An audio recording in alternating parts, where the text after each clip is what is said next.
ইরানে আবারও ধরা পড়ল ইসরায়েলের কুখ্যাত গোয়েন্দা সংস্থা মোসাদের একাধিক গুপ্তচর। লোরেস্তান প্রদেশে ইসলামী বিপ্লবী গার্ড বাহিনী IRGC সফলভাবে অভিযান চালিয়ে 5 জন গুপ্তচরকে গ্রেপ্তার করে। মাত্র কয়েকদিন আগেই এক ব্যক্তিকে ফাঁসি দিয়েছিল একই অভিযোগে। নতুন এই গ্রেপ্তার যেন তেলের আগুনে ঘি ঢেলে দিয়েছে মধ্যপ্রাচ্যের গোয়েন্দা যুদ্ধের বাস্তবতায়। কি এমন তথ্য পাচার হচ্ছিল, কারাই চক্রান্তে জড়িত, কিভাবে ধরা পড়ল এই নেটওয়ার্ক, চলুন খোলাসা করি চাঞ্চল্যকর এই রহস্যঘেরা অভিযানের পর্দার অন্তরালের তথ্য। লোরেস্তান ইরানের এক গুরুত্বপূর্ণ প্রদেশ, ভৌগোলিকভাবে কৌশলগতভাবে গুরুত্বপূর্ণ অঞ্চল। এখানেই IRGCর স্পেশাল ইউনিট সম্প্রতি গোয়েন্দা সংস্থার তথ্যের ভিত্তিতে হানা দেয় এক নির্দিষ্ট এলাকায়। স্থানীয় সূত্র বলছে, অভিযানে ব্যবহার করা হয় ড্রোন নজরদারি, উচ্চ ক্ষমতার থার্মাল ক্যামেরা এবং টেলিকমিউনিকেশন ইন্টারসেপ্ট টেকনোলজি। গ্রেপ্তার হওয়া 5 জনের মধ্যে 3 জন ইরানি নাগরিক হলেও বাকি 2 জন দত্ত নাগরিকত্বধারী। তারা ইরানের সামরিক স্থাপনাগুলোর ম্যাপ, রাডার সিস্টেমের তথ্য এবং উচ্চপদস্থ কর্মকর্তাদের গতিবিধি সংগ্রহ করে বিদেশে পাচারের চেষ্টা করেছিল। মূল লক্ষ্য ছিল ইরানের প্রতিরক্ষা অবকাঠামোর দুর্বলগুলো চিহ্নিত করে ইসরায়েলকে রিপোর্ট সরবরাহ করা। এই ঘটনার আগে গত সোমবার ইরানের বিচার মন্ত্রণালয় ঘোষণা করে এক ব্যক্তির ফাঁসি দেওয়া হয়েছে মোসাদের হয়ে গুপ্তচর বৃত্তির দায়ে।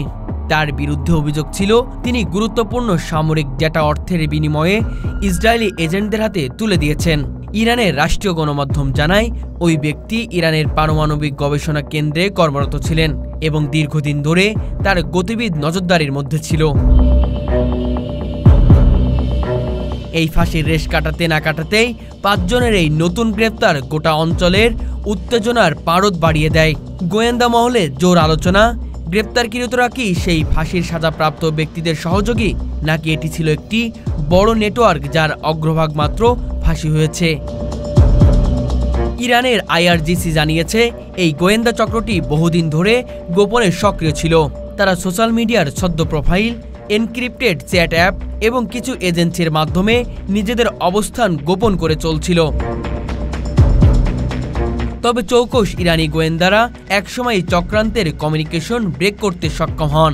বিশেষত এই মোবাইল ডিভাইস থেকে প্রাপ্ত অডিও ফাইল, কিছু সন্দেহজনক বার্তা এবং ইন্টারন্যাশনাল মানির ট্রেইল থেকে প্রথমে সন্দেহ তৈরি হয়।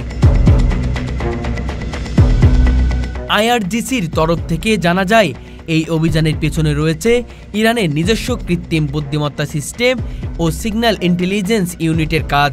তদন্তে উঠে এসেছে, চক্রটি একাধিকবার ইরানের পারমাণবিক প্রকল্পের তথ্য হাতিয়ে নিতে চেয়েছিলেন। এমনকি ড্রোন উড্ডয়ন, ঘাঁটি কোঅর্ডিনেট সংগ্রহ করার চেষ্টা চালিয়েছিল তারা। এই ঘটনা আসলে বহুদিন ধরে চলা এক ছায়াযুদ্ধের সাম্প্রতিক পর্ব মাত্র। ইসরায়েল ও ইরানের মধ্যে সরাসরি যুদ্ধ না থাকলেও পর্দার আড়ালে চলছে চরম গোয়েন্দা তৎপরতা। ইরানের অভিযোগ, মোসাদ তার অভ্যন্তরে বিশৃঙ্খলা ছড়ানোর জন্য একাধিক স্পন্সর সেল গড়ে তুলেছে। শুধু তাই নয়, দেশের বিভিন্ন আন্দোলনে অর্থ যোগান দেওয়ার অভিযোগও আছে এই চক্রগুলোর বিরুদ্ধে। অন্যদিকে ইসরায়েল বারবারই দাবি করে আসছে, ইরান মধ্যপ্রাচ্যে সন্ত্রাসী নেটওয়ার্ক চালাচ্ছে, যার জবাবে তারা প্রয়োজনীয় ব্যবস্থা নিচ্ছে। এই প্রেক্ষাপটে মোসাদের একের পর এক গুপ্ত ধরা পড়া শুধু একটি আইনি ঘটনা নয়, বরং আঞ্চলিক আধিপত্যের এক বিপজ্জনক লড়াই। ইরান ইতিমধ্যে জানিয়েছেন, তারা দেশের নিরাপত্তা বিঘ্নকারী যে কোনো ধরনের কর্মকাণ্ডের বিরুদ্ধে কঠোর ব্যবস্থা অব্যাহত রাখবে। নতুন করে বেশ কিছু এলাকার নজরদারি ও আইডি ভেরিফিকেশন জোরদার করা হয়েছে।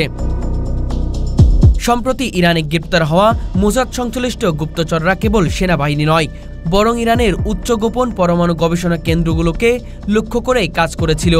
এই চক্রান্ত ইরানের নাতাজু, ফোর্দু এবং আরাক পারমাণবিক স্থানগুলো কর্মপদ্ধতি, কর্মচারীদের নাম ও চলাচল, এমনকি গবেষণা অগ্রগতি সম্পর্কে তথ্য সংগ্রহের চেষ্টা করেছিল।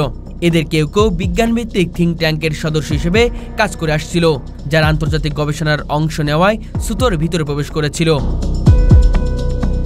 ইরানি কর্তৃপক্ষ এখন সন্দেহ করছে এইচআর কনসাল্টিং গবেষণা সহায়তা এবং আইটি মেইনটেন্যান্স প্রতিষ্ঠানের আড়ালে এমন বহুচর কাজ করে যাচ্ছে যাদের লক্ষ্য হচ্ছে পরমাণু সক্ষমতা দুর্বল করা এবং আন্তর্জাতিক মহলে ইরানকে অস্থির করে তোলা।